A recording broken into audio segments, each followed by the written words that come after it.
Hello NEET champs बच्चों, कैसे हैं आप सब लोग। मेरी नीट पलटन जल्दी से आ जाइए। आज के सेशन में मैं विवेक राणा, योर केमिस्ट्री मेंटोर, आपका दोस्त, आपका गुरु, आज बात करूंगा थर्मोकेमिस्ट्री के बारे में।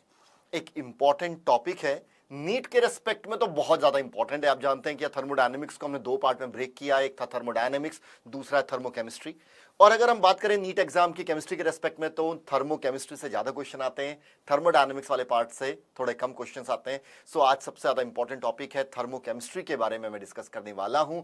सब लोग जल्दी से आ जाएं, सेशन को ज्वाइन कर लें और हमारे साथ में आज मैं आपके साथ मिलके बड़े प्यार से इस थर्मोकेमिस्ट्री को एक्सप्लेन करूंगा। तो चलिए आगे बढ़ते हैं। सबसे पहले देख लेते हैं कि आज हमारे पास में कंटेंट हमारा क्या रहने वाला है। आज हम बात करेंगे स्टैंडर्ड एंथैल्पी ऑफ रिएक्शन की, standard enthalpy of formation, thermochemical equation, Hess's law of constant heat summation and enthalpy of different type of reaction. इन सारे पॉइंट्स के बारे में आज डिस्कस किया जाएगा स्टूडेंट। अब सेशन को आगे बढ़ने से पहले मैं एक बात बता दूं आपको, सेशन को लाइक करना बिल्कुल मत भूलिएगा, शेयर करिएगा अपने फ्रेंड्स के साथ में, बेल आइकन को प्रेस करेंगे तो आपको प्रॉपर नोटिफिकेशन आती रहेगी। और अगर आप चाहते हैं कि सेशन का पीडीएफ आपको टाइम टू टाइम मिलता रहे तो उसके लिए करना क्या है, उसके लिए आपको टेलीग्राम जो ग्रुप है हमारा ज्वाइन करना होगा। Good evening. तो चलिए अभिषेक आ गए हैं, बाकी स्टूडेंट भी धीरे धीरे आ रहे हैं। अदिति, सभी को गुड इवनिंग है, सभी का स्वागत है, सभी का वेलकम है। आज के सेशन में थर्मोकेमिस्ट्री को डिस्कस करने वाले हैं। ओके, थर्मोकेमिस्ट्री एक इंपॉर्टेंट टॉपिक है और थर्मोकेमिस्ट्री के बारे में हम बात करेंगे आज आपसे। सबसे पहले बात करते हैं क्या नीड है थर्मोकेमिस्ट्री की। देखो यार, थर्मोकेमिस्ट्री की जरूरत क्यों पड़ी हमें सबसे पहले ये देखना पड़ेगा। हम बात करते हैं जो thermochemistry it provides a theoretical approach for calculating the heat change in a reaction. हम जानते हैं कि हमारे आसपास सारी जितना भी हमारी दुनिया है उसमें अनगिनत जो है रिएक्शंस लगातार चलती जा रही हैं। उनको भी हम सेग्रीगेट करेंगे, कितने टाइप्स ऑफ रिएक्शन में सेग्रीगेट करते हैं। और हम चाहते हैं कि हमें कोई एक ऐसा थ्योरेटिकल मेथड मिल जाए, बिना एक्सपेरिमेंट करे हमारे पास में अगर कुछ हमें ईजी हो जाए हमारे लिए जो है पर्टिकुलर रिएक्शन की हीट को फाइंड आउट करना, या तो वो एक्सोथर्मी को चाहे एंडोथर्मी को, कितनी हीट रिक्वायर्ड हुई या कितनी हीट रिलीज हुई। इसके लिए हमें थर्मोकेमिस्ट्री की रिक्वायरमेंट है, क्योंकि ऐसा बिल्कुल पॉसिबल नहीं है कि हर रिएक्शन को एक्सपेरिमेंटली किया जाए और तब जाके उसकी एंथैल्पी ऑफ रिएक्शन को फाइंड आउट किया जाए। तो मैं आपको बताता हूं, हमारे पास एक सबसे अच्छी बात यह है कि हमारे पास में इसमें बिना रिएक्शन को करे भी अगर हमारे पास में एक स्पेसिफिक डेटा हो तो उसकी हेल्प से, मान लीजिए आपको एक रिएक्शन करना चाहते हैं, ओके, आपको एक रिएक्शन करना चाहते हैं, आपने कहा कि सर मैं देखना चाहता हूं कि HCl की फॉर्मेशन किससे, मैंने कहा कि भाई यहां पे हमारे पास में HCl की फॉर्मेशन है H2 प्लस Cl2 से, ये मेरे पास में कोई रिएक्शन आ गई और मैं चाहता हूं कि सर मुझे enthalpy of formation of HCl मिल जाए। अब मैंने कहा कि यार इसके इस रिएक्शन को without performing this reaction we can calculate the enthalpy of formation of HCl। कैसे? अगर मुझे यहां पे पता हो bond energy of H bond की एनर्जी, Cl बॉन्ड के बीच की एनर्जी और HCl की बॉन्ड एनर्जी के बारे में अगर मुझे नॉलेज हो तो मैं फाइंड आउट कर सकता हूं। तो मैं ऐसा, आप सबसे पहले आपको ये एक अप्रोच बनानी पड़ेगी कि सर हम इस चैप्टर को क्यों पढ़ना है और हमें इससे क्या बेनिफिट होने वाला है। नीट एग्जाम में तो आ ही रहा है, इसके साथ साथ यहाँ पे क्या इंपॉर्टेंट पॉइंट है उसके बारे में बता रहा हूं। अनुज कुमार, यस प्रणाम जी, बिल्कुल आशीर्वाद है हमारा। Doctor Deepu, okay, good evening, good evening बच्चों। क्या करिए एक बार जनरली सबसे जल्दी से इस सेशन को शेयर कर दीजिए अपने फ्रेंड्स के साथ में। अगर उनको इंफॉर्मेशन मिल जाए कि सर आज थर्मोकेमिस्ट्री पढ़ाने आए हैं तो भाई मजा आ जाए, ज्यादा से ज्यादा लोग सेशन के अंदर जुड़ जाएं। हाँ जी, सूरज शर्मा, गुड इवनिंग। सबसे पहले हम बात करते हैं स्टैंडर्ड एंथैल्पी ऑफ रिएक्शन। तो पहले बताता हूं एंथैल्पी ऑफ रिएक्शन का मतलब क्या होता है। अगर कोई भी रिएक्शन हो रही है ना, कहीं भी, मैंने कहा कोई रिएक्टेंट है प्रोडक्ट के अंदर कन्वर्ट हो रहा है, इस प्रोसेस के अंदर the amount of heat exchange is known as enthalpy of reaction. वो रिएक्शन कोई भी हो सकती है, फॉर्मेशन, कंबशन, डाइल्यूशन, न्यूट्रलाइजेशन, कोई भी रिएक्शन हो। अब बात आ जाती है यहाँ पे स्टैंडर्ड की। तो यार हमारे पास स्टैंडर्ड आते ही कुछ स्टैंडर्ड कंडीशन के बारे में बात करते हैं। हम टेम्परेचर ले लेते हैं 298 केल्विन, प्रेशर ले लेते हैं 1 बार, ओके, और जो सब्सटेंसेस होते हैं उनको उनकी स्टैंडर्ड स्टेट के अंदर ले लिया जाता है, इसलिए उस पर्टिकुलर कंडीशन पे हम कहते हैं standard enthalpy of reaction. 298 kelvin temperature है, 1 बार प्रेशर पे अगर कोई रिएक्शन, कोई रिएक्टेंट है प्रोडक्ट में फॉर्म कर रहा है अपने स्टैंडर्ड स्टेट के अंदर, तो उसको हम बोलते हैं उस प्रोसेस में जितनी हीट एक्सचेंज होगी स्टैंडर्ड एंथैल्पी ऑफ रिएक्शन कही जाएगी। बहुत प्यार से समझा दिया मैंने आपको। अब इसके बाद में एग्जांपल में लेके चल रहा हूं। हमारे पास में हम बात कर रहे हैं H2 और Br2 से हम 2HBr की फॉर्मेशन कर रहे हैं, एक रिएक्शन है। इस रिएक्शन को अगर हम कैटेगराइज करें तो हम इसमें कह सकते हैं कि भाई यहाँ पे HBr की फॉर्मेशन कर रहे हैं हम H2 और Br2 से। ओके, इस प्रॉपर रिएक्शन के अंदर जब ये रिएक्शन हो रही है तो यहाँ पे हमारे पास में ओवरऑल -72.8 किलो जूल पर मोल हीट रिलीज हो रही है। तो उसका मतलब कि जब हम 2 मोल HBr की फॉर्मेशन कर रहे हैं H2 और Br2 से, सो -72 या 72.8 किलो जूल हीट रिलीज हो रही है। बट इंपॉर्टेंट पॉइंट ये है, हम जानते हैं कि जो हाइड्रोजन है रूम टेम्परेचर पे गैसेस फॉर्म में होता है। Br2 गैस फॉर्म में ले रहे हैं हम यहाँ पे, और HBr को हम गैस फॉर्म में ले रहे हैं यहाँ पे। चले, अब मैं अगर यहाँ पे मैं आपको बताऊं तो आपने थर्मोडायनेमिक्स के अंदर कुछ चीजें इंपॉर्टेंट चीजें पढ़ी थी। Delta H is equal to delta U plus, यहाँ पे हमने बात करी थी डेल्टा PV की, या आपने एट कांस्टेंट प्रेशर हमने बात करी थी यहाँ पे delta H is equal to delta U plus P delta V, या delta H is equal to delta U plus delta NgRT। ये पॉइंट मैं आपको लास्ट क्लास के अंदर बता चुका हूं जब मैंने आपको थर्मोडायनेमिक्स के बारे में आपसे डिटेल में डिस्कस किया था। तो चलिए एक न्यूमेरिकल को ले लिया जाए। सबसे पहले एक न्यूमेरिकल को ले लिया जाए। लास्ट टॉपिक से एक न्यूमेरिकल को मैं लेके आया हूं, फिर अपने आगे सेक्शन को आगे बढ़ाता हूं। यहां पे न्यूमेरिकल क्वेश्चन क्या कह रहा है, 1 mole of non ideal gas undergo a change of state, 2 atm 3 liter 95 Kelvin to 4 atm 5 liter 245 Kelvin with a change in internal energy delta U is equal to 30 liter atm. The change in enthalpy of the process in liter atm. आपको यहां पे क्या बताना है, delta H को find out करना है, delta U आपको गिवन है, और कुछ कंडीशन PVT की यहां पे हमें गिवन है। तो बताइए कैसे फाइंड आउट करोगे इस कंडीशन के अंदर चेंज इन एंथैल्पी।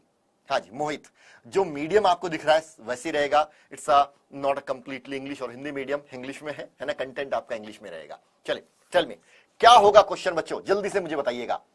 उत्पल जी, हाँ जी, हे सर, हेलो उत्पल, मोनित नमस्ते। चलिए बच्चों देखते हैं कौन सबसे पहले सॉल्व करने वाला है। उत्पल ने आंसर दिया है ऑप्शन सी। लेट्स सी कि भाई लेट्स सी कि सी होगा या ABC। हाँ क्या होगा, तो चलो मैं आपको इसको सॉल्व करता हूं। ऋतु भी कह रही है डेल्टा H, यहाँ पे फॉर्मूला जो लगाएंगे हम देख रहे हैं कि यार प्रेशर वॉल्यूम टेम्परेचर सब कुछ चेंज हो रहा है और हमें आंसर किसमें बताना है, लीटर एटीएम में। So delta H is equal to delta U plus delta PV। अब हम क्या देख रहे हैं कि सर प्रेशर वॉल्यूम इनिशियल में कुछ और है, फाइनल में कुछ और है। सो यहाँ पे देख लेंगे delta H is equal to delta U plus P2V2 minus P1V1। अब डेल्टा U जो हमारे पास में चेंज इन एनर्जी वो कितना है 30, और P2V2 कितना होगा 4 into 5 माइनस 3 into 2। सॉल्व करेंगे सो यार यहाँ पे आ जाएगा 20 माइनस 6, तो ये आ जाएगा 30 प्लस यहाँ पे आ जाएगा 14 is equal to 44 litre atm. इस तरीके से आप इसको सॉल्व कर सकते हो। सी परफेक्ट आंसर है, करेक्ट आंसर है। सो सी भाई जितने भी कहा है सी उसका +4 बनता है। थर्मोकेमिस्ट्री चैप्टर बहुत इंपॉर्टेंट है तो बहुत ध्यान से सुनिएगा, एक एक पॉइंट को अच्छे से अंडरस्टैंड करिएगा। सी जिसने कहा है वो सही है। आपको इसकी पीडीएफ चाहिए तो उसके लिए आपको क्या करना होगा, टेलीग्राम जो हमारा चैनल है आकाश बाईजूस नीट ऑफिशियल, उसको ज्वाइन कर लीजिएगा, वहां पे आपको पीडीएफ मिलती चली जाएगी। अब आगे बढ़ते हैं। ओके हमारे पास में यहाँ पे इंपॉर्टेंट टॉपिक आ गया, standard enthalpy of formation. That's the most important enthalpy. कितने लोग जानते हैं एंथैल्पी ऑफ फॉर्मेशन के बारे में, तो चलिए मैं आपको बताता हूं। सो स्टैंडर्ड एंथैल्पी ऑफ फॉर्मेशन के बारे में बात करेंगे तो हम कहते हैं कि सबसे पहले फॉर्मेशन कर रहे हैं हम यहाँ पे, किसकी फॉर्मेशन कर रहे हैं, 1 मोल कंपाउंड की फॉर्मेशन कर रहे हैं in its standard state. Okay 1 mole compound को फॉर्म करेंगे उसके स्टैंडर्ड स्टेट में। रिएक्टेंट क्या होंगे यहां पे, है ना, रिएक्टेंट होंगे उसके constituent elements in their standard state. अब इसका एग्जांपल लिया जाए तब हमें समझ में आएगा। चलो मैं एक एग्जांपल लेता हूं। अब मैं इसका एक एग्जांपल ले रहा हूं, मैं कह रहा हूं एग्जांपल, मैं कह रहा हूं यहां पे फॉर्मेशन कर रहा हूं मैं कैल्शियम कार्बोनेट की CaCO3। अब कैल्शियम कार्बोनेट जो है वो अपने रूम टेम्परेचर पे किस फॉर्म में रहता है, सॉलिड फॉर्म में रहेगा, है ना, सॉलिड स्टेट के अंदर रहेगा। मुझे 1 मोल कैल्शियम कार्बोनेट, 2 मोल की नहीं 1 मोल की। अब यहां पे मेरे पास रिएक्टेंट क्या होंगे, reactant are constituent elements. Reactant क्या होंगे, कैल्शियम होगा, कार्बन होगा और ऑक्सीजन होगा। अब यार ये तो एटॉमिक फॉर्म में हो, कैल्शियम हमें जो है नेचर के अंदर सॉलिड फॉर्म में मिलेगा, कार्बन नेचर में मोस्ट स्टेबल फॉर्म में रहेगा, स्टैंडर्ड स्टेट में सॉलिड में रहेगा, ऑक्सीजन गैस की फॉर्म में रहेगा, O2 ओके गैस। अब मोस्ट स्टेबल आइसोटोप लिया जाता है। अब सर कार्बन सॉलिड में तो हमें ग्रेफाइट भी मिलता है, डायमंड मिलता है, तो यहां पे अगर क्या लेते हैं मोस्ट स्टेबल आइसोटोप की बात करेंगे और ये आ जाएगा, यहां पे हम ग्रेफाइट लिया जाएगा। सो ये पर्टिकुलर जो रिएक्शन बनी ना, इस रिएक्शन के अंदर जितनी अमाउंट ऑफ हीट का चेंज होगा, एक्सचेंज होगा, उसको बोलेंगे स्टैंडर्ड एंथैल्पी ऑफ फॉर्मेशन। और यहां पे जैसे दिखा गया है कि भाई जो I2 है रूम टेम्परेचर पे सॉलिड स्टेट के अंदर रहता है, तो आयोडीन को गैस नहीं लेना, मरकरी को आपको लिक्विड में लेना है, सॉलिड या गैस नहीं लेना। अगर आपको यहां पे जब हम बात करते हैं कॉन्स्टिट्यूएंट्स की बात करते हैं, जब वो रिएक्टेंट के अंदर प्रेजेंट होंगे। सो ये आ गया standard enthalpy of formation of element in pure state at 298 kelvin and 1 bar is 0। ये आ गया हमारे पास में महा इंपॉर्टेंट। अगर कोई एलिमेंटल कंडीशन की बात कर रहे हैं, कोई एलिमेंट की बात कर रहे हैं, उसका मोस्ट उसके भी मोस्ट स्टेबल आइसोटोप की बात कर रहे हैं, अगर हम उसको 298 केल्विन टेम्परेचर 1 बार पे उसकी फॉर्मेशन देखें, तो हमने उसको क्या एज्यूम किया है, 0 एज्यूम किया है, 0।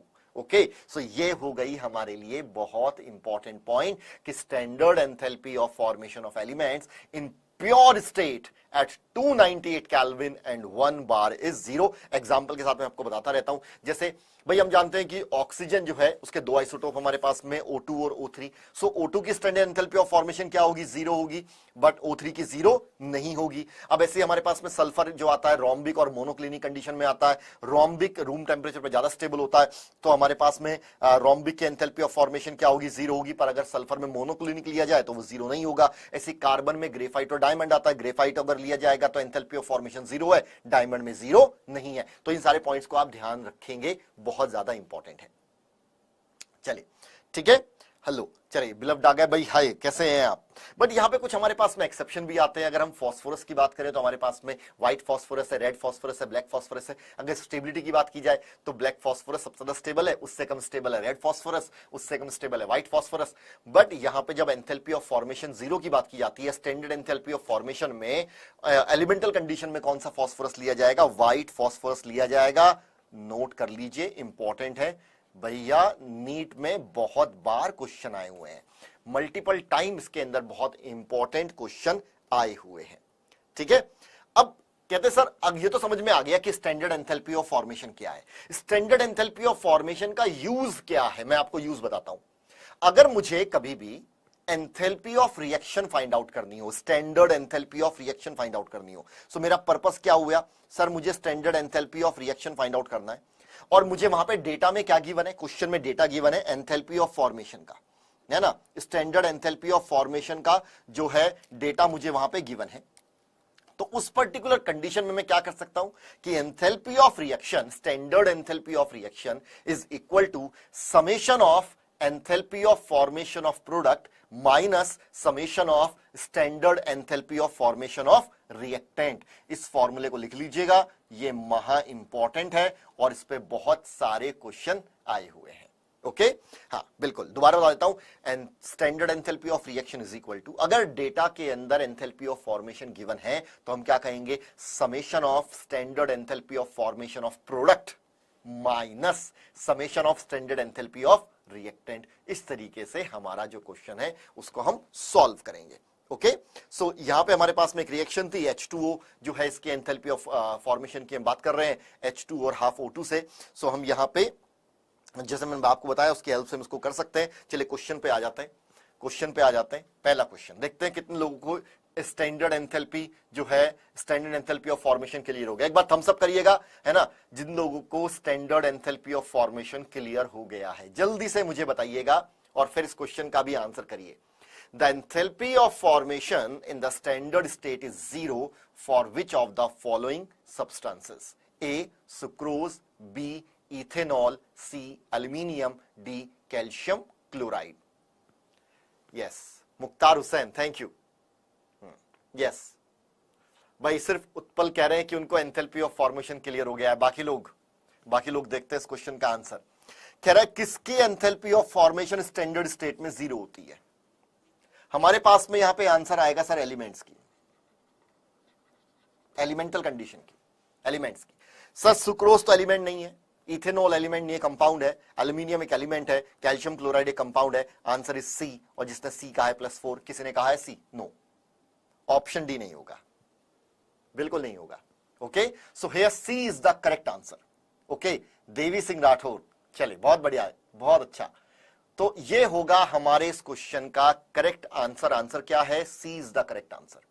कि जो हमारे एलिमेंट्स होते हैं, अगर हम वहां पे स्टैंडर्ड एंथैल्पी ऑफ फॉर्मेशन की देखें 298 केल्विन टेम्परेचर 1 बार पे, तो वो क्या होगा? जीरो होगा। किसका जीरो होगा? अगर हमारे पास डिफरेंट आइसोटोप्स हैं तो मोस्ट स्टेबल आइसोटोप को लिया जाएगा। चलिए कोई बात नहीं, इतना भी लेट नहीं है, अब आगे बात करते हैं। यहां पे क्वेश्चन कह रहा है which of the following value of standard enthalpy of formation represent that the product is least stable? कौन least stable होता है? least stable वो होता है बेटा जिसकी जो एनर्जी है हाई एनर्जी होती है, जिसकी एनर्जी हाई है वो क्या होगा? लीस्ट स्टेबल होगा। तो मैंने आपको हिंट भी दे दिया है, जिसकी एनर्जी हाई वो लीस्ट स्टेबल। गायत्री हेलो, जिसकी एनर्जी हाई होगी वो क्या होगा? लीस्ट स्टेबल होगा। तो यहां पे अगर देखें तो ए कह रहा है -94 किलो कैलोरी पर मोल, बी कह रहा है -231, सी कह रहा है +21, डी कह रहा है +64। सबसे ज्यादा वैल्यू किसकी है? डी की है भाई। सो ये होगा हमारा आंसर, और जो भी कह रहा है आंसर डी +4 ले लीजिए। बिल्कुल सारी थर्मोकेमिस्ट्री रिवाइज करा दूंगा मैं आपकी आज, है ना। सारी थर्मोकेमिस्ट्री के बारे में बात करेंगे डिटेल। चलिए अब आपका ये सबसे इंपॉर्टेंट क्वेश्चन का टेस्ट है। देखते हैं कितने लोगों को standard enthalpy of formation clear हुआ। बहुत सिंपल क्वेश्चन, ये सबसे पहला क्वेश्चन बनता है स्टैंडर्ड एंथैल्पी ऑफ फॉर्मेशन में। Which one of the following equation is standard enthalpy of formation equal to enthalpy of reaction? मतलब इसका मतलब ये है कि आपको मल्टीपल रिएक्शंस दी हुई हैं, किसके अंदर अगर मैं enthalpy of reaction find out करूं तो वो स्टैंडर्ड एंथैल्पी ऑफ फॉर्मेशन के इक्वल होगा। मतलब कौन सा यहां पे स्टैंडर्ड एंथैल्पी ऑफ फॉर्मेशन की कंडीशंस को फॉलो कर रहा है? जल्दी से बताइएगा, मैं आपको हिंट बता देता हूं। 1 मोल प्रोडक्ट फॉर्म करेंगे अपनी स्टैंडर्ड स्टेट में, उसके जो कॉन्स्टिट्यूएंट्स होंगे रिएक्टेंट में वो एलिमेंटल कंडीशन में प्रेजेंट होने वाले हैं। सो उत्पल जी बी कह रहे हैं, ऋतु बी, जीवन बी। तो पहले बी की बात करते हैं। सर यहां पे हमने डिफरेंट प्रोडक्ट बनाए, बी आंसर नहीं होगा। चलो बी कहने वालों, बी आंसर क्या हुआ? -1, है ना। जो भी बी कह रहा है वो -1 गेन कर रहा है, बी तो आंसर नहीं होगा। महावीर मौर्य कह रहे हैं सर ए में हमने बनाया N2O3 को। कोई बात नहीं, बिल्कुल 1 मोल N2O3 बना सकते हैं। किससे? नाइट्रोजन और ऑक्सीजन से। बट ऑक्सीजन की मोस्ट स्टेबल स्टेट O2 है, O3 नहीं है। O3 होने की वजह से ये भी ऑप्शन गलत हो गया, -1। डॉक्टर दीपू कह रहे हैं सी होगा। चलिए सी की बात कर लेते हैं। चलो सी से पहले किसने क्या कहा है? समद जब्बार कह रहे हैं डी।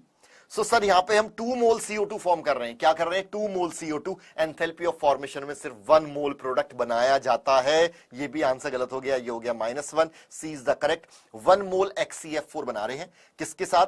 जिनॉन और F2 के साथ में। तो रिएक्टेंट में आपके कितने मोल्स हो मैटर नहीं करता। प्रोडक्ट में 1 मोल होना चाहिए, 1 मोल है। स्टैंडर्ड स्टेट में होना चाहिए, वो भी है। रिएक्टेंट के अंदर elemental condition, constituent elemental form में प्रेजेंट होने चाहिए। नोबल गैस के एलिमेंटल फॉर्म Xe है। फ्लोरीन का जो एलिमेंटल फॉर्म है नेचर में जो हमें मिलता है वो F2 की फॉर्म में मिलता है, वही मोस्ट स्टेबल है, वो भी सही है। सो ये हुआ +4। जिसने भी सी कहा उसका आंसर करेक्ट है। मैंने बहुत मेहनत करी है आज आपको समझाने के अंदर की क्या होती है enthalpy of standard enthalpy of formation.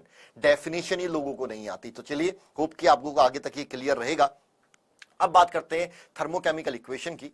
तो देखो हमारे पास में कोई भी एक जनरल रिएक्शन है, हमारे पास आपको यहाँ पे कोई रिएक्शन गिवन है, कोई बैलेंस केमिकल रिएक्शन है। जब उसकी एंथैल्पी को फाइंड आउट करते हैं तो उसको हम बोल देते हैं एंथैल्पी ऑफ द रिएक्शन। जैसे हमने कहा 1 मोल नाइट्रोजन 3 मोल हाइड्रोजन से कंबाइन करके क्या कह रहा है? 2 मोल अमोनिया फॉर्मेशन कर रहा है। सो इस पर्टिकुलर रिएक्शन की जो एंथैल्पी है, इस 2 mole ammonia 1 mole nitrogen 2 mole hydrogen से फॉर्म 3 मोल हाइड्रोजन से फॉर्म हो रहे हैं। तो इसमें यहाँ पे कितना जूल एनर्जी एक्सचेंज हो रही है? -91.8 किलो जूल।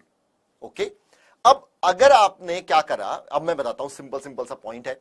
अगर आप इस रिएक्शन को रिवर्स कर देंगे, सो हमारी जो एंथैल्पी ऑफ रिएक्शन है उसकी भी साइन चेंज हो जाएगा। अगर डायरेक्शन रिवर्स होगी तो साइन चेंज हो जाएगा। ओके, अब की बार क्या हो गया? साइन चेंज हो गया, क्योंकि 2 मोल ऑफ अमोनिया डिकम्पोज हो रहे हैं नाइट्रोजन और हाइड्रोजन में। सो इस पर्टिकुलर रिएक्शन की जो एंथैल्पी ऑफ रिएक्शन आएगी वो पहले कितनी थी -91.8, अब कितनी हो जाएगी +91.8।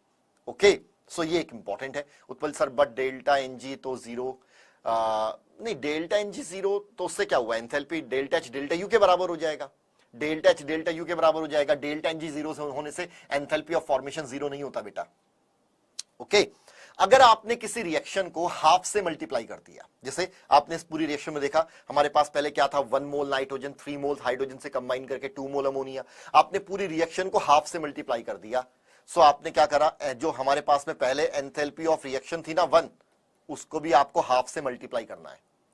अगर आपने पूरी रिएक्शन को 2 से मल्टीप्लाई कर दिया तो जो पहले एंथैल्पी ऑफ रिएक्शन थी आपको उसको भी 2 से मल्टीप्लाई करना होगा। हमारे पास में पहले एंथैल्पी ऑफ रिएक्शन को 1 ले लेता हूं, अब इसको भी 2 से मल्टीप्लाई करना होगा नई रिएक्शन की अगर आपको एंथैल्पी फाइंड आउट करनी है। ओके, चलिए तो ये बात समझ में आ गई। अब हम जरा बात करते हैं हेज लॉ और कांस्टेंट हीट समेशन के बारे में। हेज लॉ के बारे में बहुत सिंपल सी बात है, आप जानते हैं कि डेल्टा एच जो है ना, आपने पढ़ा होगा डेल्टा एच एक स्टेट फंक्शन है। डेल्टा एच क्या है, स्टेट फंक्शन है। अगर डेल्टा एच स्टेट फंक्शन है तो वो सिर्फ किस पे डिपेंड करेगा, इनिशियल और फाइनल कंडीशन पे डिपेंड करेगा, पाथ पे डिपेंड नहीं करेगा। It will not depend upon the path पे डिपेंड नहीं करेगा। एग्जांपल वाइज समझाता हूं ना, मेरे पास एक पर्टिकुलर कंडीशन आई, मेरे पास यहां पे एक पर्टिकुलर कंडीशन आई जहां पे मैं ए से बी की फॉर्मेशन कर रहा हूं। सो मेरे पास एक पाथ आया ए टू बी, है ना, ये मेरे पास में है पाथ 1, एक फर्स्ट पाथ है पाथ 1, और यहां पे पाथ 1 के अंदर ये मेरे पास में आ गया एंथैल्पी ऑफ रिएक्शन। अब मैंने कहा सर यहां पे क्या हम किसी और तरीके से बी को फॉर्म नहीं कर सकते? हमने कहा yes, there is a multiple way the formation of B from the A. किसी पर्टिकुलर कंडीशन के अंदर आप क्या कर सकते हो, ए से सी को फॉर्म कर लो, सी से डी को फॉर्म कर लो और डी से बी को फॉर्म कर लो। तो यहां से जब यहां पे गए तो ये आ गया मेरे पास में पाथ 2, ये सेकंड पाथ आ गया। अब देखिए क्या इंपॉर्टेंट पॉइंट है, सर पाथ 1 में भी इनिशियल क्या था ए, फाइनल क्या है बी, पाथ 2 के अंदर भी मेरे पास इनिशियल क्या है ए, फाइनल क्या है B. So delta H of path 1 is equal to delta H of path 2 होगा, क्योंकि पाथ पे डिपेंड ही नहीं करेगा, इनिशियल और फाइनल पे डिपेंड करेगा। डेल्टा एच पाथ 1 किसके बराबर था, डेल्टा एंथैल्पी ऑफ रिएक्शन के बारे में, और डेल्टा एच पाथ 2 में क्या हुआ था, पहले ए से हमने क्या बनाया सी, डेल्टा एच 1, फिर क्या बनाया सी से डी, डेल्टा एच 2, डी से हमने क्या बनाया बी, डेल्टा एच 3। सो बेटा ये हो गया हमारे पास में हेज लॉ, ये हो गया हमारे पास में हेज लॉ हो गया कि अगर किसी रिएक्शन को सिंगल स्टेप में किया जाए या मल्टीपल स्टेप में किया जाए, okay, overall change in enthalpy same होगी for the same reactant and same product. कितने लोगों को ये पॉइंट क्लियर हो गया? Sushmita good evening, Joshna yes good evening. चलिए बताइए जल्दी से कितने लोगों को ये पॉइंट क्लियर हुआ जो हमने यहां पे अभी हमने यहां पे देखा है। देखो, द हीट एब्सॉर्ब्ड और evolved in a given chemical equation is the same whether the process occur in one step or several step। एक इंपॉर्टेंट पॉइंट नोट करना है, if the reactant and product are same, अगर reactant और product हमारे पास में क्या है, सेम है और सेम कंडीशन में बन रहा है। ओके, तो चलिए जानवी को मैं दोबारा समझा देता हूं। जानवी, अब हमारे पास में दो कंडीशन थी, हमने कहा ए को मेरे पास जानवी ने कहा कि सर मेरे पास में एक तरीका है ए से बी बनाने का, ए से मैं डायरेक्टली इस पर्टिकुलर कंडीशन में बी को बना सकते हैं, तो हमने कहा ए से बी बना दिया। ठीक, मैंने कहा यार मेरे पास मुझे तो ये मेथड नहीं आता, मेरे पास तो कोई डिफरेंट मेथड है जिसके अंदर पहले मैं ए से सी की फॉर्मेशन करते हैं, सी से मुझे डी की फॉर्मेशन करनी होती है, डी से बी की फॉर्मेशन करनी होती है। Now there are two different person having a two different method, दो अलग अलग लोग हैं, दो अलग अलग मेथड है। एक ने ए से बी डायरेक्ट बनाया, एक ने ए से सी से डी से बी फॉर्म किया। बट जब हमने ओवरऑल कंडीशन देखी, मैंने कहा कि सर जानवी का ए से बी बनाने का जो खर्चा था, जो पैसे उनके खर्च हुए, वो भी उतने ही थे जितने मैंने ए से सी के थ्रू डी के थ्रू बी बनाने में। मतलब दोनों पाथ में जो ओवरऑल एनर्जी का एक्सचेंज होगा वो सेम होगा। इसको बोलते हैं हेज लॉ, क्योंकि जो एंथैल्पी चेंज है वो एक स्टेट फंक्शन है, पाथ फंक्शन नहीं है। डिफरेंट पाथ की जो एनर्जी आएगी वो सेम आएगी, चाहे आप उसको एक स्टेप में करें, चाहे आप उसको 1000 स्टेप के अंदर करें। ओके डन, आगे बढ़ते हैं। यहां पे अब जरा इस क्वेश्चन की बारी, अब देखो मैंने क्या कहा, थ्योरी के साथ साथ क्वेश्चन भी आपके साथ डिस्कस करता चलूंगा। जल्दी से कह रहा है for the reaction PCl3 gas है, Cl2 गैस, प्रोडक्ट क्या फॉर्म कर रहा है, PCl5 गैस। इस पर्टिकुलर रिएक्शन की जो एंथैल्पी है वो है -x kilo joule. If the enthalpy of formation of PCl3 is -y kilo joule, and what is the enthalpy of standard enthalpy of formation of PCl5, बताइएगा। श्रद्धा, great, बहुत बढ़िया। बच्चे बहुत प्यारे से हैं यहाँ पे, सब लोग अच्छे से अंडरस्टैंड कर जाते हैं। अगर मेरे पास टाइम होता है तो मैं डेफिनेटली रिवाइज भी करा देता हूँ आप पॉइंट को। अब इसको मुझे क्वेश्चन को सॉल्व करना है, तो बहुत आसान है सर, ये एक रिएक्शन है, पहली बात तो अच्छी बात है। और मुझे इस रिएक्शन में क्या गिवन है, क्या गिवन है, standard enthalpy of formation given है sir, standard enthalpy of formation. और आपने बताया था standard enthalpy of reaction is equal to summation of standard enthalpy of formation of product minus summation of standard enthalpy of formation of reactant. अब क्या करें, ये आ जाएगा सर हमारे पास में standard enthalpy of formation of product में कौन है, PCl5 माइनस, और ये आ जाएगा standard enthalpy of formation of किसकी, PCl3 plus standard enthalpy of formation of Cl2। यार Cl2 जो है एलिमेंटल कंडीशन है, ये तो मेरा 0 हो जाएगा, वैल्यू पुट करता हूं। ये कितने गिवन है, -x is equal to standard enthalpy of formation of PCl5 निकालना है, माइनस, और ये कितना गिवन है, -y। सॉल्व कर लेते हैं यार इसको। So standard enthalpy of formation of PCl5 is equal to -x, minus minus plus हो जाएगा, साइड आएगा -y हो जाएगा। क्या ये कोई ऑप्शन है, सर नहीं है, तो उसको और कैसे रख सकते हैं, माइनस कॉमन ले लेते हैं, x plus Y kilo joule. क्या ये ऑप्शन है सर, कौन सा ऑप्शन है, C +4। So C is the correct answer. क्या हो गया, सी हमारे पास में करेक्ट आंसर हुआ है, ना तो ए होगा जो कह रहा है A wrong, B wrong, D wrong, C is the correct answer. मैंने बताया क्यों होगा, देखो वैल्यू पुट करा, -x is equal to standard enthalpy of formation of PCl5 minus, अब इसकी वैल्यू पुट करी, वो कितनी दी हुई है, -y, माइनस माइनस प्लस हो जाएगा, दूसरी साइड जाएगा फिर से माइनस हो जाएगा, -x -y होगा। या तो ये आंसर होना था, या माइनस को कॉमन लेके x + y आंसर होना था। इसी तरीके से आप इसको सॉल्व कर सकते थे। चलिए, कितने लोगों को समझ में आ गया। या सेशन में लाइक के नंबर बहुत कम होते हैं, लाइक को बढ़ाओ, शेयर करो, है ना। बिल्कुल, जब तक आप नहीं बताओगे लोगों को कि सर मुझे नहीं बताओगे समझ में आया, या बाकी लोगों को नहीं बताओगे, तो कैसे मजा आएगा, मेरा एक्साइटमेंट कैसे रहेगा आपको पढ़ाने का। चलिए, कोई बात नहीं। ओके, तो नेक्स्ट क्वेश्चन की बात करते हैं, change in enthalpy of for the reaction. फिर से एक रिएक्शन हमारे सामने है। अब की बार मैं चाहूंगा कि हर एक स्टूडेंट्स क्वेश्चन का करेक्ट आंसर दे, है ना। इस बार कोई गलती नहीं होनी चाहिए, बिल्कुल भी गलती नहीं होनी चाहिए। वैसे मैं अलग अलग तरह के क्वेश्चन बता रहा हूं, और इस क्वेश्चन में गलती होती है ना तो सिली मिस्टेक होगी। 100% अगर आप गलत करते हैं तो सिर्फ सिली मिस्टेक करेंगे। कह रहा है 2H2O2, 2 moles of hydrogen peroxide form कर रहे हैं 2 मोल water 1 mole oxygen. If the heat of formation of H2O2 and H2O, दोनों की हीट ऑफ फॉर्मेशन हमें गिवन है, ठीक है। और हमें क्या निकालना है, enthalpy of, standard enthalpy of reaction find out करना है। Standard enthalpy of reaction find out करना है, फिर से वही लगाया जाएगा, summation of standard enthalpy of formation of product minus summation of standard enthalpy of formation of reactant. ये फाइंड आउट किया, इसको अप्लाई करेंगे। चलिए देखते हैं कितने लोग करेक्ट आंसर करते हैं।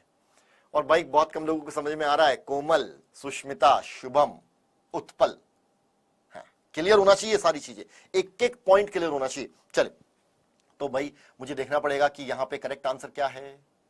मैं बताता हूं आपको। सर इस पर्टिकुलर रिएक्शन में 2 मोल H2O2 फॉर्म कर रहे हैं, है ना, 2 मोल H2O2। तो एंथैल्पी ऑफ रिएक्शन जो मेरे पास में आ जाएगी, standard enthalpy of formation of O2 का तो 0 हो जाएगा, 2H2O, तो 2 इंटू और H2O की जो वैल्यू गिवन है मेरे पास में वो कितनी है, -286, माइनस आएगा फिर से, और ये आ जाएगा कितना, -188 इंटू 2, ये आएगा बेटा वैल्यू, ठीक है।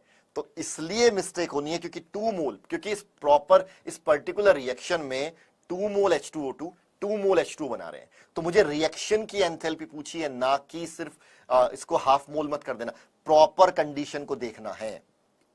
सो ये आ जाएगा माइनस, ये आ जाएगा प्लस,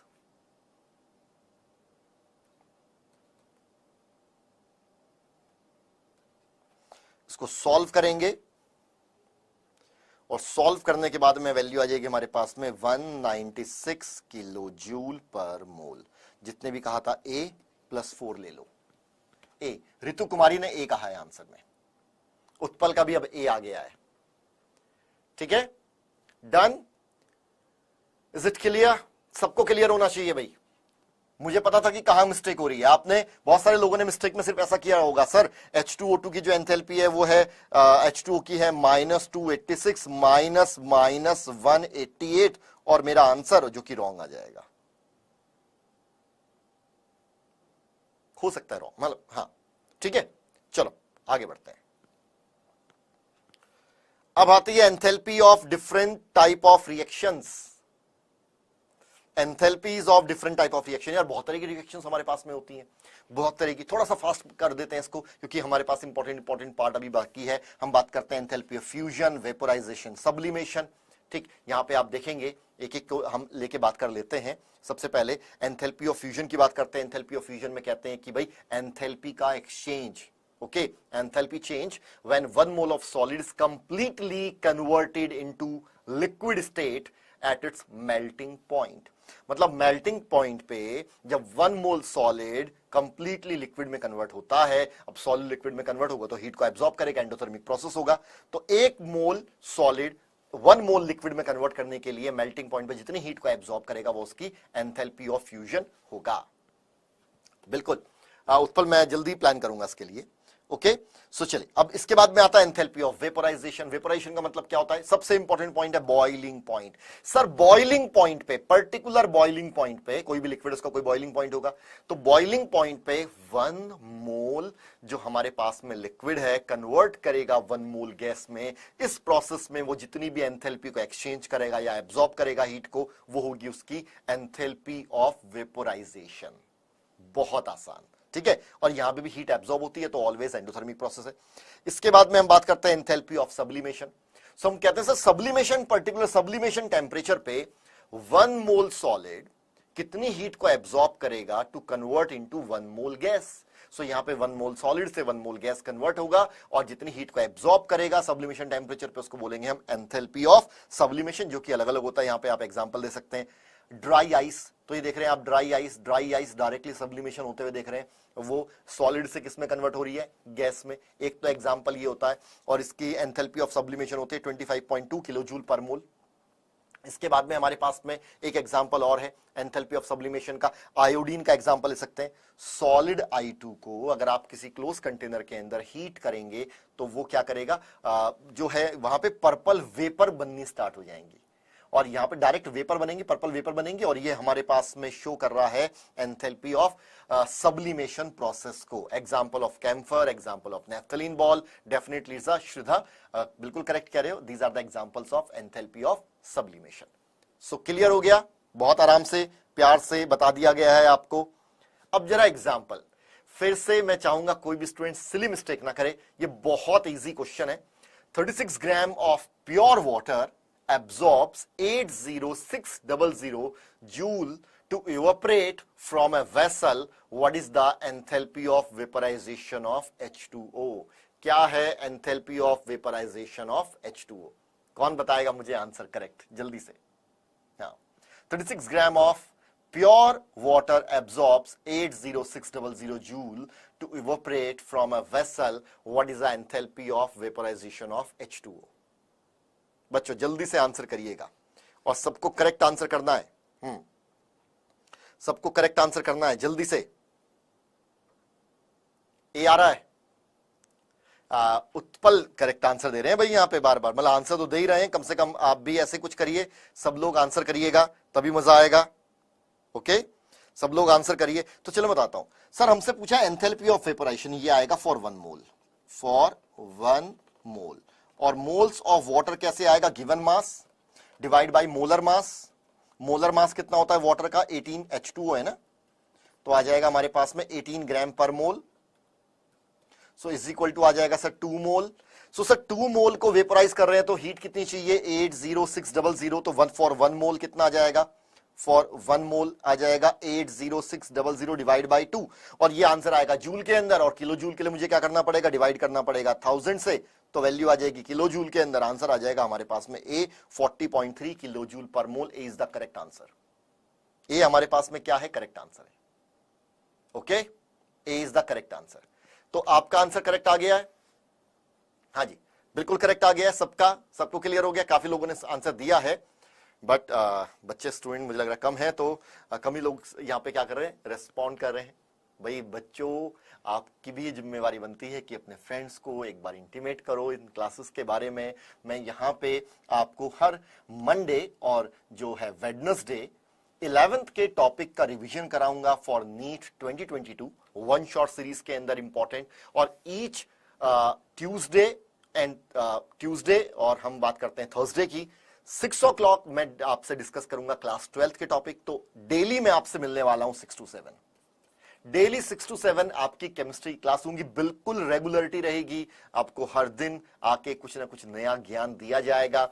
और मैंने आपको बताया कि यहाँ पे हम दो तरह के स्टूडेंट्स को टारगेट करते हुए पढ़ा रहे हैं। एक तो वो जो भी नीट का एग्जाम देने वाले हैं, उनके लिए वन शॉट सीरीज हमने स्टार्ट की हुई है। नीट 2023 के स्टूडेंट्स जो हैं, जो चाहते हैं कि सर 12th की बोर्ड की प्रिपरेशन और साथ साथ नीट की प्रिपरेशन हो जाए, उसके लिए हमने ईयर लॉन्ग सीरीज लॉन्च की हुई है। तो ये आपको पता होना चाहिए, टाइमिंग पता होना चाहिए, इस टाइमिंग को अपने फ्रेंड्स के साथ में शेयर भी करिएगा।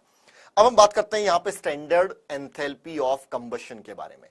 अगर स्टैंडर्ड एंथैल्पी ऑफ कंबशन के बारे में बात की जाएगी तो स्टैंडर्ड एंथैल्पी ऑफ कंबशन में क्या होता है भाई, कंबशन माने जनरली देखो, यहां पे जब कंबशन के बारे में बात करते हैं तो कंबशन का मतलब कंप्लीट ऑक्सीडेशन भी हो जाता है, पर यहां पे कंबशन ले रहे हैं ऑक्सीजन की प्रेजेंस में। ऑक्सीजन की प्रेजेंस में ऑक्सीजन कितना सर, एक्सेस ऑफ ऑक्सीजन कुछ भी लीजिए, 1 मोल कंपाउंड को आप कंप्लीटली बर्न करिए, पार्शियल ऑक्सीडेशन की बात नहीं करते, कंप्लीट कंबशन की बात करते हैं। 1 मोल कंपाउंड को कंप्लीटली बर्न कीजिए ऑक्सीजन की प्रेजेंस में, उस प्रोसेस के अंदर, ठीक है, जितनी अमाउंट ऑफ हीट रिलीज होगी उसको बोलेंगे standard enthalpy of combustion. Combustion में हमेशा हीट क्या होने वाली है, रिलीज होने वाली है। सो यहां पे लिखा भी हुआ है, enthalpy change when 1 mole of compound is completely burned in oxygen with the reactant and product in their standard state under standard condition। जैसे हमने कहा 1 मोल ग्रेफाइट ले लिया, उसको ऑक्सीजन की प्रेजेंस से बर्न किया, वो 1 मोल CO2 बना रहा है, गैस की फॉर्म में लिया जाएगा। CO2 को यहाँ पे सॉलिड या लिक्विड नहीं लेंगे, ग्रेफाइट को हम सॉलिड लेंगे, ऑक्सीजन को गैस की फॉर्म में लेंगे, स्टैंडर्ड स्टेट है यहाँ पे। ओके, और यहाँ पे हमारे पास में जो इसकी ओवरऑल वैल्यू आ रही है वो आ रही है -393.5 किलो जूल पर मोल। इस पर्टिकुलर रिएक्शन को हम कंबशन कह रहे हैं। देखो, सारी रिएक्शंस जो हमारे पास में कोई भी रिएक्शन है उसकी एंथैल्पी को एंथैल्पी ऑफ रिएक्शन तो कहा जा सकता है, बट इस रिएक्शन को अगर हम देखें तो हमारे पास में ये कौन सी टाइप ऑफ रिएक्शन है, कंबशन की रिएक्शन है। इसलिए एंथैल्पी ऑफ रिएक्शन को मैं एंथैल्पी ऑफ कंबशन भी कह सकता हूं।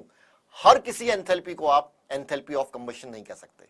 ओके, तो आपको देखना पड़ेगा कि कंबशन की क्या कंडीशन है।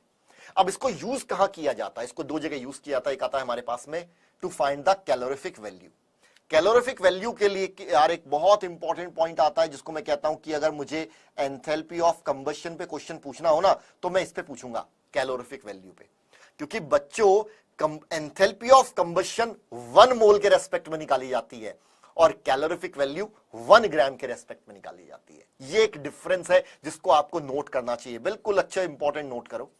एंथैल्पी ऑफ कंबशन की बात की जाएगी तो हमारे पास में आएगा 1 मोल, और कैलोरिफिक वैल्यू की बात की जाएगी तो आ जाएगा हमारे पास में unit mass of substance 1 gram for 1 ग्राम। मतलब कोई भी 1 ग्राम सब्सटेंस ले लिया जाए, अगर उसको हम कंप्लीटली कंबस्ट करें तो वो कितनी अमाउंट ऑफ हीट को रिलीज करता है, वो उस पर्टिकुलर सब्सटेंस की कैलोरिफिक वैल्यू होती है। सो कभी भी ऐसा नहीं होता कि सर 1 मोल डीजल 1 मोल पेट्रोल के साथ कंपेयर किया जाएगा ना, 1 ग्राम पेट्रोल 1 ग्राम डीजल से कंपेयर किया जाएगा, 1 ग्राम कार्बन कंपेयर किया जाएगा। Okay, so that's the calorific value. चाहे 1 ग्राम प्रोटीन हो, 1 ग्राम कार्बोहाइड्रेट हो, 1 ग्राम फैट हो, आपको सबको अगर उनकी कैलोरिफिक वैल्यू निकालनी है तो पर ग्राम निकालना है। उसके लिए करना क्या है, so what's the relation between the calorific value और enthalpy of combustion. Enthalpy of combustion आएगा फॉर 1 मोल, ओके, और आपको ये आ जाएगा आपके लिए 1 ग्राम के लिए। सो अगर आपको एंथैल्पी ऑफ कंबशन गिवन है और उससे कैलोरिफिक वैल्यू को फाइंड आउट करना है तो आपको क्या करना पड़ेगा, वो जो पर्टिकुलर सब्सटेंस है ना उसके मोलर मास को लीजिए और फिर क्या करिए, enthalpy of combustion divide by molar mass, और आपके पास जो वैल्यू आएगी वो आ जाएगी किसकी, कैलोरीफिक वैल्यू की, जिसको हम जनरली लेते हैं कैलोरी पर ग्राम के अंदर या जूल पर ग्राम के अंदर। इंपॉर्टेंट पॉइंट है, क्या डिफरेंस आता है वो भी बता दिया, और कैसे फाइंड आउट किया जाएगा, दोनों के बीच में क्या रिलेशन आएगा वो भी बता दिया। सो एंथैल्पी ऑफ कंबशन जब भी पढ़े तो कैलोरीफिक वैल्यू को ध्यान देके चलें।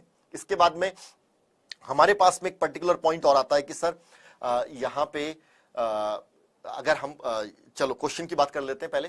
तो क्वेश्चन में कह रहा है the heat of combustion of carbon to CO2 is -393.5 kilojoule per mole, what is the heat release upon the formation of 35.2 gram of CO2 from carbon and oxygen gas. चलिए सॉल्व करेंगे इसको, बहुत आसान है। मैं तो सिर्फ ये कह रहा हूं कि जितने स्टूडेंट जो आज ये है ना जो फॉर्मूले का सिर्फ रिवीजन कर रहे हैं, वो भी इस क्वेश्चन को ऐसे सॉल्व कर सकते हैं। मतलब आपको सिर्फ डेफिनेशन, इस क्वेश्चन को सॉल्व करने के लिए सिर्फ डेफिनेशन आनी चाहिए। जितनी बातें मैंने आपको बताई हैं वो आपको पता होनी चाहिए, आप बहुत आसानी से इसको सॉल्व कर देंगे यार। चलिए जल्दी से बताइएगा मुझे। हाँ, और बच्चों सेशन अच्छा लग रहा हो तो सेशन को साथ साथ लाइक भी करते चलना है और शेयर करना है अपने फ्रेंड्स के साथ में। जल्दी बताओ क्या होगा। The heat of combustion of carbon to CO2 is -393.5 kilojoule per mole. What is the heat release upon the formation of 35.2 gram of CO2 from carbon and oxygen gas? Tell me. चलो मैं ही solve करता हूं।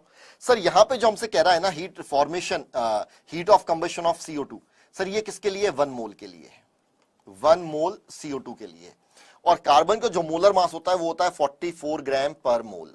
Okay, सो यहां पे 44 ग्राम जब carbon को burn करते हैं, जब या 44 ग्राम CO2 जब फॉर्म होगी तो हमारे पास में -393.5 किलोजूल हीट रिलीज होगी। ओके, और हमें कितना रिलीज, हमें कितना फॉर्म करना है? 35.2 ग्राम। तो यार यूनिटरी मेथड हो गया कि यार 44 ग्राम CO2 के लिए आएगी वैल्यू 393.5 किलोजूल पर मोल। तो 1 ग्राम CO2 के लिए कितना होगा? उसके बाद हमें निकालना है, वो आ जाएगा -393.5 डिवाइड बाई 44, और 35.2 ग्राम CO2 के लिए कितना होगा? इनटू 35.2, और यह आ जाएगा मेरे पास में वैल्यू सॉल्व करने के बाद आ जाएगा। अब देखो, अब कोई लग रहा है सर यहाँ पे तो वैल्यू बड़ी अलग अलग है। अरे आप ऑप्शन तो देखो, A +315 kilojoule, B -630 kilojoule, D -3.15 kilojoule, और D -315, 3.15 है, 315 है। अब मुझे पता है इसको सॉल्व करने के बाद में वैल्यू क्या आएगी, जो मैग्नीट्यूड आएगा वो 393.5 से कम आएगा। प्लस में हो नहीं सकता, ये हो नहीं सकता, 3.15 बहुत कम है। आंसर आ जाएगा मेरे पास में D। वैसे भी कैलकुलेट करोगे तो आंसर आपके पास में अप्रोक्सीमेटली यही आना है। Okay, so D is the correct answer. यहां पे D क्या होगा? करेक्ट आंसर होगा +4। सो बच्चों इस तरीके से आपको उसको सॉल्व करना था, बड़े प्यार से इसको सॉल्व करना था, इसमें कोई दिक्कत वाली बात नहीं आती है। चलिए नेक्स्ट क्वेश्चन पे, नेक्स्ट टॉपिक पे मूव किया जाए। सारी एंथैल्पी के बारे में हम बात करते जा रहे हैं।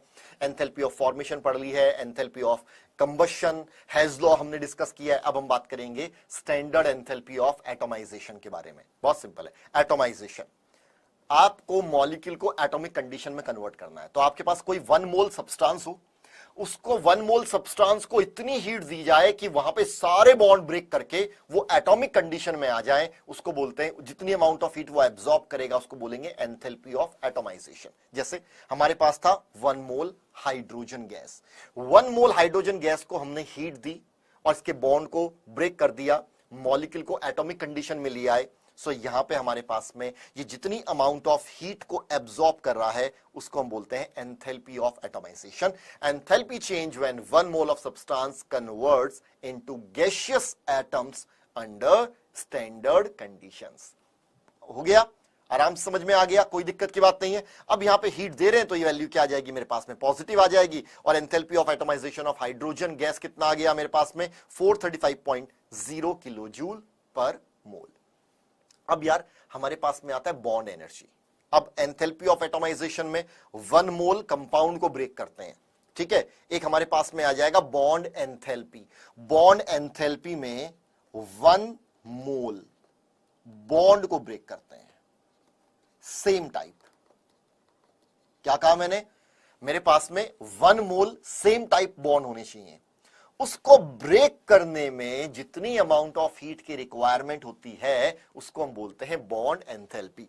और इसको हम एवरेज फाइंड आउट करते हैं। ये हमारे पास एब्सोल्यूट वैल्यू नहीं आती है ना, ये एब्सोल्यूट वैल्यू नहीं आती, एवरेज में लिया जाता है। Average of enthalpy is required to break all bonds of same type present in 1 mole of compound. तो उसको पर मोल लिया जाता है इसको हमेशा, ठीक है। इसको हम बात करते हैं बॉन्ड एंथैल्पी। क्या दिया जाता है? Bond enthalpy. जैसे इसका एग्जांपल बताता हूं आपको, मैं इसका एग्जांपल बताता हूं। चलो, मैंने कहा यार मुझे ना, मेरे पास था CH4 और मुझे यहां पे कार्बन और हाइड्रोजन की बॉन्ड एनर्जी निकालनी है। तो मैंने क्या इसको हीट दी, मैं इसको एनर्जी दी, ये ब्रेक कर गया कार्बन और हाइड्रोजन के अंदर, कार्बन एटॉमिक फॉर्म में, हाइड्रोजन एटॉमिक फॉर्म में। अब यहां पे ओवरऑल एक बॉन्ड ब्रेक नहीं करा, 4 मोल बॉन्ड ब्रेक करे, ठीक, 4 मोल बॉन्ड ब्रेक करे। तो सर पहला मोल बॉन्ड ब्रेक किया तो वैल्यू आई मेरे पास में 427, यहां भी कार्बन हाइड्रोजन का बॉन्ड ब्रेक कर रहे थे। हमने कहा सेकंड कार्बन हाइड्रोजन का बॉन्ड ब्रेक किया तो वैल्यू आ गई 439, थर्ड बॉन्ड ब्रेक किया तो वैल्यू आ गई 452, फोर्थ किया तो आ गई 347। सो इनमें से हमारे पास में कौन सी बॉन्ड एनर्जी है, मैं किसको बॉन्ड एनर्जी कंसीडर करूं? सो हमने कहा नहीं यार, हम इसमें किसी को भी जो है बॉन्ड एनर्जी कंसीडर नहीं करेंगे। हम क्या करेंगे? एवरेज आउट करेंगे, एवरेज आउट करेंगे और निकालेंगे 1 मोल बॉन्ड के लिए। अब मुझे क्या करना है? एवरेज लेना है 1 मोल CH बॉन्ड को ब्रेक करने के लिए जितनी अमाउंट ऑफ एनर्जी की रिक्वायरमेंट है। एवरेज, एवरेज क्या करेंगे? इन सबको ऐड करिए और 4 से डिवाइड कर दीजिए। जो एवरेज आएगा वो होगी bond energy of carbon and hydrogen. So हमारे पास में ये पर्टिकुलर कंडीशन थी, सारी बॉन्ड एनर्जी को हमने क्या किया, यहां पे ऐड कर दिया। वैल्यू आई हमारे पास में प्लस 1665 किलो जूल पर मोल, पर हमें निकालनी है average bond energy of carbon between carbon hydrogen. तो हमने इसको 4 से डिवाइड कर दिया और हमारे पास में आ गया 416 किलो जूल पर मोल। तो मैंने इसलिए बताया कि बॉन्ड एनर्जी को एवरेज किया जाता है, एवरेज उसका लिया जाता है। सो इस तरीके से हम इसको फाइंड आउट करते हैं। अब आता है हमारे पास में यूज। इसका यूज क्या है बॉन्ड एनर्जी का? इसका यूज क्या है? अगर मुझे कहीं पे enthalpy of reaction find out करनी हो, मुझे क्या किया जाए? एंथैल्पी ऑफ रिएक्शन को फाइंड आउट करने के लिए कहा जाए, और मुझे क्या गिवन हो? मुझे डेटा के अंदर बॉन्ड एनर्जी किसकी, जितने भी रिएक्टेंट हैं उनमें जितने भी टाइप के बॉन्ड हैं उनकी बॉन्ड एनर्जी गिवन है, और जितने भी हमारे पास में प्रोडक्ट है वहां पे जिसकी भी बॉन्ड एनर्जी है, जितने भी टाइप के बॉन्ड है उन सब की बॉन्ड एनर्जी मेरे पास में गिवन है। तो मैं बॉन्ड एनर्जी की हेल्प से एंथैल्पी ऑफ रिएक्शन को कैसे फाइंड आउट करूंगा? हम कहेंगे enthalpy of reaction is equal to summation of bond energy of reactant. यहां पे प्रोडक्ट नहीं आएगा, पहले क्या आएगा? रिएक्टेंट आएगा, minus summation of bond energy of products. और यहां पे जो रिएक्टेंट प्रोडक्ट मस्ट बी ना गैसियस स्टेट, जो रिएक्टेंट और प्रोडक्ट हो वो गैसियस स्टेट के अंदर प्रेजेंट होने चाहिए। ओके, हाँ जी रोशन जी क्या कह रहे हैं? बिल्कुल सिलेक्शन होगा, सबको लगना चाहिए भाई। विश्वास एक बहुत इंपॉर्टेंट चीज है, और रोशन विश्वास रखिएगा तो सिलेक्शन डेफिनेटली होगा। ओके, चलो आगे बढ़ते हैं, क्वेश्चन करते हैं जो भी हमने पढ़ा है। आपने अगर इसको पढ़ा है तो उसके बेस पे हम क्वेश्चन करते हैं। क्वेश्चन हमसे कह रहा है, given that the bond energies of HH and ClCl are 430 kilojoule per mole and 240 kilojoule per mole respectively, enthalpy of formation of HCl is minus 90 kilojoule per mole. What is the bond enthalpy of HCl? हाँ, अब देखो, बिल्कुल देखो, मैं पहले आपको क्या होगा उत्पल, अब ध्यान से सुन। मुझे कहा, बताया गया enthalpy of formation of HCl, तो मुझे इसके लिए एक रिएक्शन ड्रॉ करनी है, क्या, या रिएक्शन लिखनी है। Enthalpy of formation of HCl में सर हम क्या करेंगे? 1 मोल HCl की फॉर्मेशन करेंगे। हम क्या करेंगे? हम 1 मोल HCl की फॉर्मेशन करेंगे। अब किससे करेंगे फॉर्मेशन? हाइड्रोजन से और Cl2 से। ओके, है ना। यहां पे हम HCl को गैसियस कंडीशन के अंदर ले रहे हैं, ये भी गैस आ गया और ये भी मेरे पास में क्या आ गया? गैस आ गया। अब ये बैलेंस रिएक्शन नहीं हुई तो यहां पे आएगा हाफ और हाफ। अब ये जो रिएक्शन है ये एंथैल्पी ऑफ फॉर्मेशन है। अब यहां पे मेरे पास में आएगा enthalpy of formation is equal to, क्योंकि जो एंथैल्पी ऑफ रिएक्शन के बराबर है, which is equal to enthalpy of reaction. अब बॉन्ड एनर्जी की हेल्प से कैसे करेंगे? Summation of bond energy of product. अब प्रोडक्ट में सिर्फ एक ही बॉन्ड है, यह आ जाएगा bond energy of HCl minus, यह आ जाएगा मेरे पास में बॉन्ड एनर्जी ऑफ HH। अब यार HH का 1 मोल प्रेजेंट नहीं है, हाफ मोल प्रेजेंट है, इनटू हाफ, और यहां पे फिर से plus bond energy of ClCl, और भाई यहां पे भी मेरे पास में क्या है, ये हाफ मोल प्रेजेंट है इनटू हाफ। अब इसको यहां पे रखते हुए सॉल्व किया जाएगा। अब एंथैल्पी, अब मेरे पास में एंथैल्पी ऑफ फॉर्मेशन कितना था, -90 किलो जूल पर मोल, सबकी यूनिट सेम होनी चाहिए। अब बॉन्ड एनर्जी ऑफ HCl मुझसे क्या कह रहा है, फाइंड आउट करना है मुझे, bond energy of HCl find out करना है। नहीं, मैंने इसमें गलत बता दिया, आई एम रियली सॉरी, गड़बड़ हो गया। ठीक, हाँ, ये थोड़ी सी मिस्टेक हो जाती है। पहले मुझे रिएक्टेंट प्रोडक्ट लिखना है, तो मुझे यहां पे लिखना पड़ेगा half of bond energy of H2 plus bond energy of Cl2 minus bond energy of HCl। Reactant minus product करना था।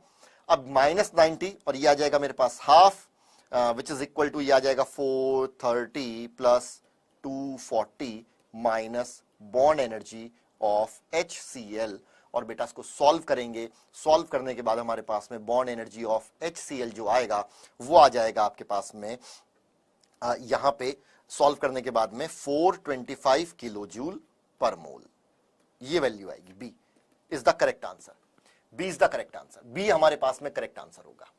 Bond energy of reactant minus product होगा। अगर यहां पे कुछ दिक्कत आ रही है तो मैं दोबारा बता देता हूं, बॉन्ड एनर्जी हाइड्रोजन की ली जाएगी, बॉन्ड एनर्जी क्लोरीन की ली जाएगी, और यहां पे दोनों बार इससे हाफ से मल्टीप्लाई कर सकते हो आप, बिल्कुल ठीक है। इस तरीके से भी आप इसको सॉल्व कर सकते हो। आ गया ना, सिली मिस्टेक हो जाती है कितनी बार ना, आप आउट ऑफ माइंड रह जाते हैं, तो आपसे लगता है कि product minus reactant, reactant minus product में गलती होती है। जो पहला स्टेप प्रोडक्ट माइनस रिएक्टेंट कर रहे थे वो हमारा गलत था। ठीक, अगर मुझे बॉन्ड डिसोसिएशन एनर्जी गिवन है तो हमेशा क्या होगा, रिएक्टेंट माइनस प्रोडक्ट होगा। अब इसके बाद में चलिए इस क्वेश्चन को आप लोग सॉल्व करिएगा, है ना, इस क्वेश्चन को आप लोग सॉल्व करिएगा। मैं नेक्स्ट बढ़ता हूं, लास्ट टॉपिक पे मूव कर रहे हैं, लास्ट पॉइंट के बारे में बात कर रहे हैं हम। कुछ एंथैल्पीज और हैं उनके बारे में बात करेंगे। जैसे हमारे पास में यहाँ पे आता है लैटिस एंथैल्पी। या लैटिस एंथैल्पी क्या होती है, लैटिस एंथैल्पी हम ये कहते हैं कि हमारे पास में 1 मोल आयनिक कंपाउंड को हमें फॉर्म करना है। अगर मैं फॉर्मेशन के रेस्पेक्ट में बात कर रहा हूं, if we are forming a 1 mole of ionic compound from its ion, अपने उनके आयन से अगर मैं 1 मोल आयनिक कंपाउंड को फॉर्म कर रहा हूं, तो इस प्रोसेस में जितनी अमाउंट ऑफ एनर्जी रिलीज होगी, क्योंकि बॉन्ड बना तो रिलीज होगी, उसको बोलेंगे हम lattice enthalpy. During the formation of 1 mole ionic compound from it ions, constituents are ion, जो कॉन्स्टिट्यूएंट्स होंगे रिएक्टेंट के अंदर वो आयंस होंगे।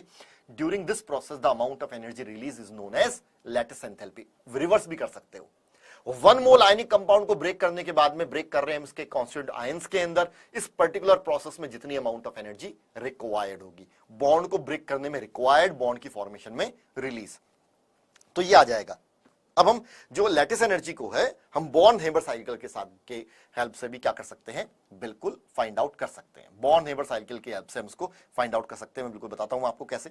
देखो, हैज़ लॉ लगाइएगा, हाँ, और constituents should be present in ionic condition. जो आयनिक कंपाउंड होगा सॉलिड स्टेट के अंदर होगा, जो रिएक्टेंट जो आयंस होंगे वो गैसियस स्टेट के अंदर प्रेजेंट होंगे। सुष्मिता बिल्कुल परफेक्ट कह रहे हैं आप, ओके, बिल्कुल सही कहा। अब हमने कहा हमारे पास में यहां पे एक रिएक्शन है, हम 1 मोल NaCl की फॉर्मेशन कर रहे हैं, किससे, सोडियम से और क्लोरीन से। अब इस पर्टिकुलर प्रोसेस की हेल्प से हम लैटिस एंथैल्पी को फाइंड आउट कर सकते हैं। कैसे कर सकते हैं कि सर ये तो हमारे पास में एक स्टेप हुआ, डायरेक्ट की बात करते हैं तो हमारे पास में enthalpy of formation of NaCl आ गया।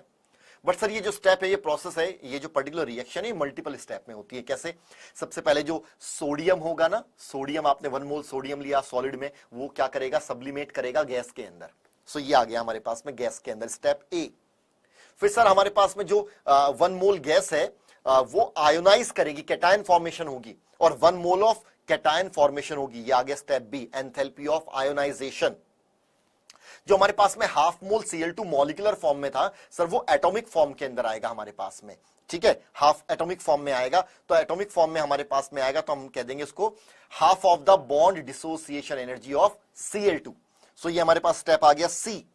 इसके बाद में जो क्लोरीन एटॉमिक फॉर्म में आया गैस के अंदर, वो आयोनाइज करेगा, इलेक्ट्रॉन को गेन करेगा, एंथैल्पी, इलेक्ट्रॉन गेन एंथैल्पी हमारे पास में आएगा, Cl से Cl नेगेटिव, स्टेप आएगा डी। अब हमारे पास में 1 मोल कैटायन 1 मोल एनायन मेरे पास में आ गया है।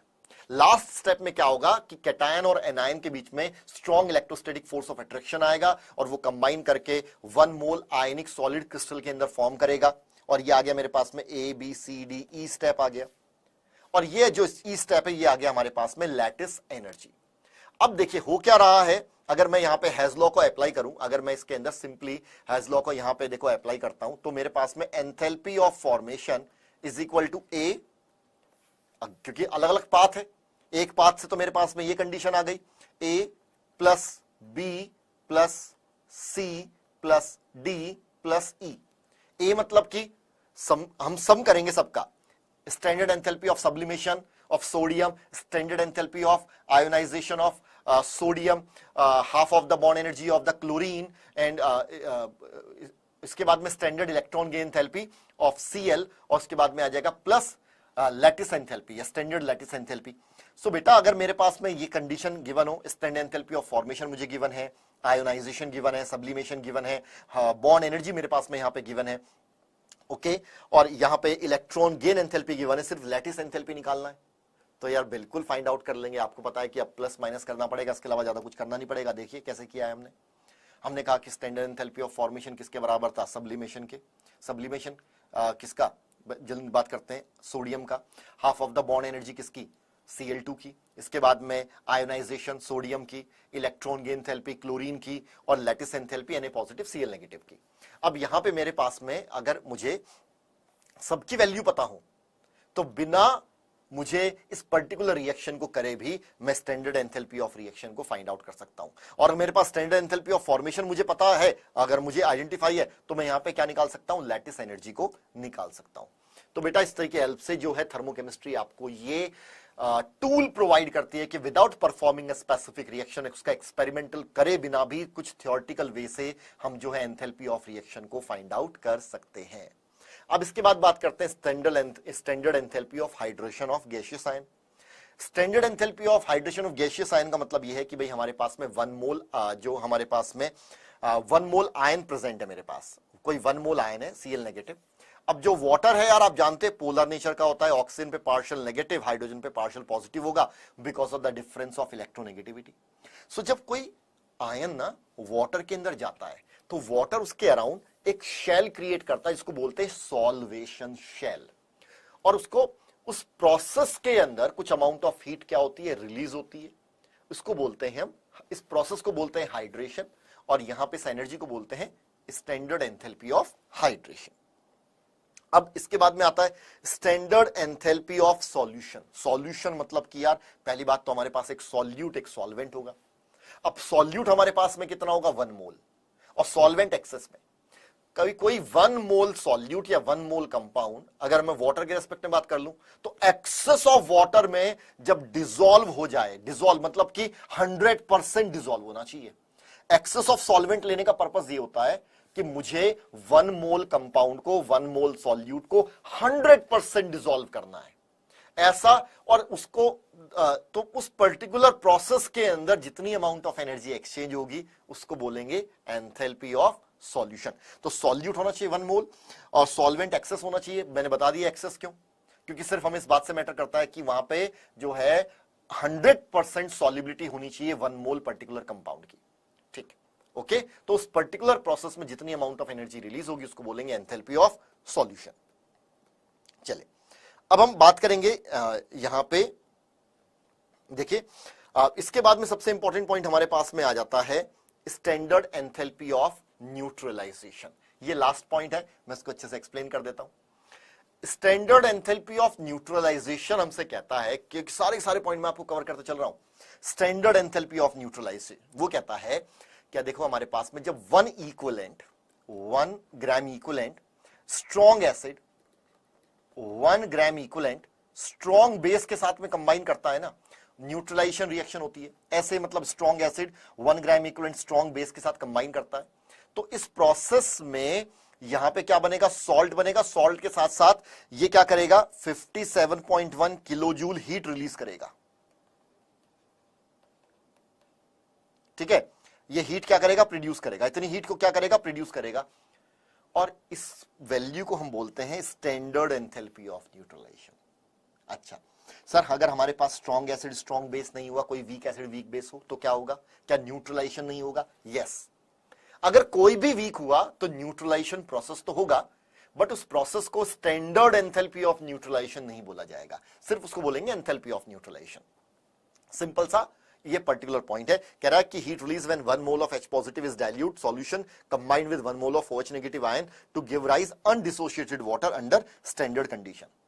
और आपको इसको ऐसे भी कह सकते हैं कि 1 gram equivalent strong acid 1 gram equivalent strong base, क्योंकि अगर ये पर्टिकुलर आपके पास में कंडीशन है, क्योंकि अगर आपने 1 gram equivalent strong acid 1 gram equivalent strong base लिया तो आप 1 मोल H पॉजिटिव और 1 मोल OH नेगेटिव उससे जनरेट करेंगे। अगर आपने 1 ग्राम इक्विवेलेंट वीक एसिड या वीक बेस लिया तो आप उससे 1 मोल H पॉजिटिव 1 मोल OH नेगेटिव जनरेट नहीं कर पाएंगे, क्योंकि वीक एसिड जो और वीक बेस होते हैं वो 100% आयोनाइज नहीं करते। इस वजह से हम इस पर्टिकुलर कंडीशन को क्या लेते हैं? स्टैंडर्ड एंथैल्पी ऑफ न्यूट्रलाइजेशन लेते हैं। ओके, ये बात समझ में आई? ये बात समझ में आई। अगर सर हमारे पास में वीक एसिड या वीक बेस है तो कितनी हीट रिलीज होगी? तो हम कहते हैं less than 57.1 kilo joule heat release होगी या -13.7 किलो कैलोरी हीट रिलीज होगी, उससे कम होगी। हाँ बिल्कुल भानु, आसान क्वेश्चन आएगा, आसान क्वेश्चन ही अक्सर आता है। चले एक सिंपल सा मैं क्वेश्चन आपसे करा देता हूं। क्वेश्चन हमसे कह रहा है यहां पे, the heat of neutralisation of LiOH and HCl at 25 degree Celsius is 34.868 kilo joule per mole. The heat of ionisation of LiOH will be. यार मुझसे कह रहा है हीट ऑफ LiOH, क्योंकि ये हमारे पास में एक वीक बेस है, बहुत ज्यादा वीक भी नहीं होता पर वीक की कैटेगरी में होगा, क्योंकि अगर इतनी हीट रिलीज कर रहा है 57.1 किलो जूल से हीट कम रिलीज कर रहा है तो उसका मतलब वो वीक है। सो हमारे पास में अगर इसका जो आंसर आपको निकालना है तो क्या करिए, 57.1 के बाद में ये आ गया हमारे पास में माइनस, ये हमारे पास में आता है, अगर हम इसको लें तो इसमें standard heat of neutralisation of, ठीक, ये ले लिया जाए माइनस, ये हमारे पास में आ जाएगा enthalpy of neutralisation minus standard enthalpy of neutralisation ले लिया जाए। ये है हमारे पास 34.868 माइनस 57.1। सॉल्व करने के बाद में मेरे पास वैल्यू आ जाएगी 22.232 किलो जूल। देखो सर करते कैसे, जो भी आपके पास में एंथैल्पी ऑफ न्यूट्रलाइजेशन आई, ये आ गई आपके पास heat of neutralization. Heat of neutralization हमेशा नेगेटिव में होती है, ठीक है, और आपको निकालना है कि सर यहां पे LiOH को कंप्लीटली आयोनाइज करने में कितनी अमाउंट ऑफ हीट की रिक्वायरमेंट हुई, ये निकालिए। तो यहां करिए गिवन एंथैल्पी ऑफ न्यूट्रलाइजेशन, इसको बोल दिया enthalpy of neutralisation minus standard enthalpy of neutralisation. अब स्टैंडर्ड एंथैल्पी ऑफ न्यूट्रलाइजेशन कितना था? -57.1 था। इसको सॉल्व करेंगे, इसके बाद सॉल्व करने के बाद में आपके पास में आ जाएगा 22.2 के आसपास आंसर आ जाएगा, और इस तरह से आप उसमें क्वेश्चन का आंसर करेक्ट हो जाएगा। तो सारी एंथैल्पीज को स्टूडेंट मैंने कवर कर दिया है। यहाँ पे सारी तरह की एंथैल्पी को हमने यहाँ पे कवर किया है। ये आज का हमारा माइंड मैप है। हमने बॉर्न हेबर साइकिल के बारे में बात करी, standard enthalpy of formation, combustion, bond energy, neutralization, solution, dilution, hydration, इन सारे पॉइंट को हमने आज 60 मिनट्स के अंदर कवर किया है। सो अब नेक्स्ट सेशन के लिए भी आप रेडी हो जाइए, जो है आपकी ज़ूलॉजी की क्लास होगी 1 शॉट के अंदर। और आज का सेशन स्टूडेंट मैं आपके साथ में यहीं पे एंड करता हूं।